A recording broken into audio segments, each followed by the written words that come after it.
I've participated in politics at every single level.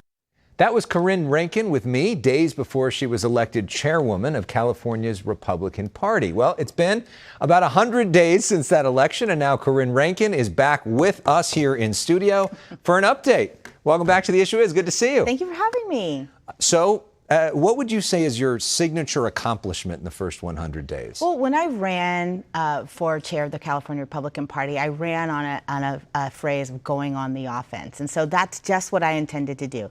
Some of the things that we've been able to accomplish so far are our voter contact software. So we've upgraded that to make sure that our volunteers are equipped with the best voter contact software that's available on the market, that's not going to infringe upon their right to get out the vote. Also, our voter registration. So that's something that's near and dear to my heart. So we're going to be launching a massive voter registration program that's going to span throughout our target regions in California. We're taking the model from Florida, the model that flipped Florida from a purple state to a red state, and we're bringing that right here to California. Additionally, I wanted to go on the offense with our social media program and our media market. And since me being elected chair, we have increased our digital media presence by 600%. Wow. Now, of course, one of the biggest challenges for you as chair is the 2026 elections, and especially the congressional races. And there's a big question now on what those congressional districts are going to look like. So let's back up a second. In 2010, California passed independent redistricting, where we have a panel every 10 years of citizens, not politicians, who draw our lines for the districts to try to make them less partisan. Do you think that's a good idea? Yes, well, Californians voted for it, like you said, in 2010 by an overwhelming majority. So our party, we're going to stand with Californians. This is what the voters want, to take the redistricting process out of the hands of politicians and into the hands of California voters. So Texas is looking at changing the way that they do districting to make it where there would be more Republican districts to help Texas's numbers in the House, which some there say is taking it out of the hands of voters. Should Texas not do that if you think that this is a good policy? I don't really know what Texas should do. I'm not familiar with Texas politics. I'm the chair of the California Republican Party, and I'm laser focused on Californians. But you have an idea what Texas is doing. I mean, it's a huge national story. Well, I have an idea of what's important to Californians, and I know that Californians voted for it overwhelmingly, and so the California Republican Party will stand with the California voters and will stand with the will of the voters. If this is what the voters want, that's what we're going to stand for. So Governor Newsom just this week had representatives from Texas to Sacramento to appear with him. He's thinking about the idea of holding a special election to basically get rid of the redistricting panel so that California Democrats can get more Democrats in the House, change the districts for next year, and try to stack the deck in response to what Texas is potentially doing. What's your response from a strategy perspective if there is a special election and if that in fact happens? I think, well, that's easy. We're going to fight it. I mean, if you look at what Gavin says back in December of 2022, he basically said that. Now, let's put that up on the screen because we actually have that as a tweet. And here you see that Gavin Newsom says, and I quote here, "Our redistricting process is designed so that politicians don't make final decisions, and that's the way it should be." He would argue that that's great if everybody's following the same rules. Texas is not potentially going to follow the same rules, so why should we be weaker than them? We're not weaker. We're stronger.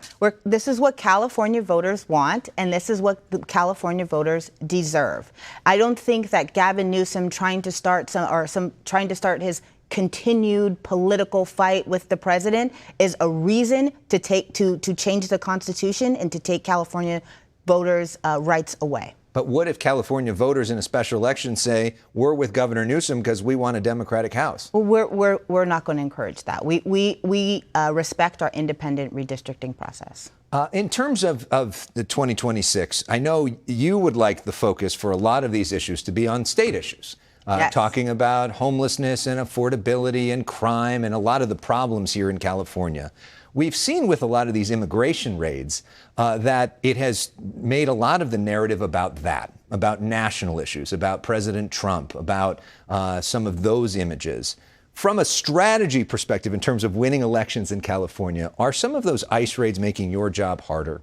Well, I think, first of all, California Republican Party, we stand, number one issue is with public safety. So if there are people in our state who are here unvetted, who are criminals, drug dealing, members of cartels, murderers, yes, they should absolutely be removed. And I think it's important for us to start separating fact from fiction. And I would encourage people to go to the Department of Homeland Security at dhs.gov and take a look at exactly who's being arrested, because they post who's being arrested. And when you look at that and you find heinous murderers, drug dealers, rapists, these are the people that are being removed from our country. But those aren't the only people that are being removed. We know that there are significant percentages of people who have not committed any other crimes other than being in this country illegally, people who are gardeners and day laborers and all the rest of it, who are being arrested and being deported. Is that a good thing? That's not what I'm hearing. That's not what I'm hearing. That's not what you're hearing? That's not what I see on the Department of Homeland Security. That's not what I'm hearing from our U.S. Attorney, Bill Asaley. Who's being arrested are the criminals that are here illegally and are committing crimes, or who are criminals in other countries that have come over here to escape being prosecuted in their country, and they're being removed. So for the reports that say it's like upwards of 40–50% of people that have been arrested that aren't connected to other crimes, I think it's important, again, that we have to dive into those cases and treat them on an individual basis, and again, separate fact from fiction. Big picture, I think it's interesting as we get to know you a little bit better. What is your why? Why are you a Republican? I'm a Republican because I think I was raised as a Republican. I was actually raised as a Democrat. So I'm probably the first party chair that is a former Democrat. I switched over 15 years ago. And what I saw happening in the Capitol, you know, the overwhelming amount of Democrats in the Capitol are not business friendly.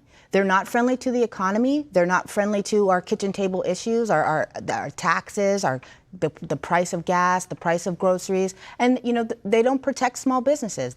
They don't help small businesses, and I don't feel like they really represent the people they claim to represent. They go to their districts, in the Democratic districts, and they say how much they care about people. They say how much they love the members of their community, and then they go to Sacramento and they vote a completely different way. I was tired of the hypocrisy. I could no longer stand with that party, and I joined the Republican Party because I felt like the values I was raised with are more in line with the Republican Party. And of course, the most famous California Republican of all time, Ronald Reagan. That's right. Also grew up a Democrat. That's right. He would say the party left him, right?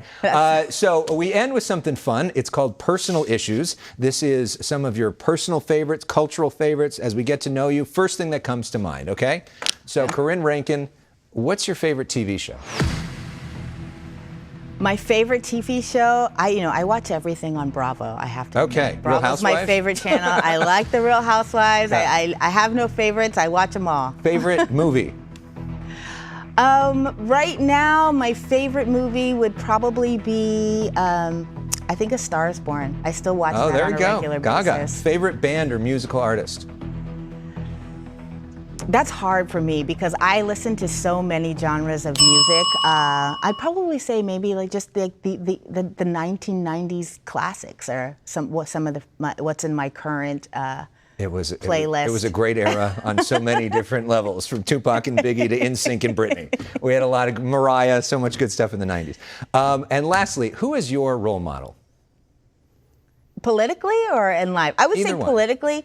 I model my political role model would be Nancy Reagan. So I remember when I was a child in the 80s growing up, and she did this great campaign about not doing drugs, and that really stuck with me my entire life. So every time I think about, politically, what kind of drives me to this party as well, it'd probably be her. And personally?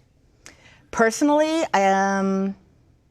I think my family, just my family is so strong and they're so connected. I think every single member of my family, whether it be our adult children, my husband, my grandson, I admire all of them, and I admire the strength of our family. I can't believe that you're a grandmother, but congratulations Thank on you. that.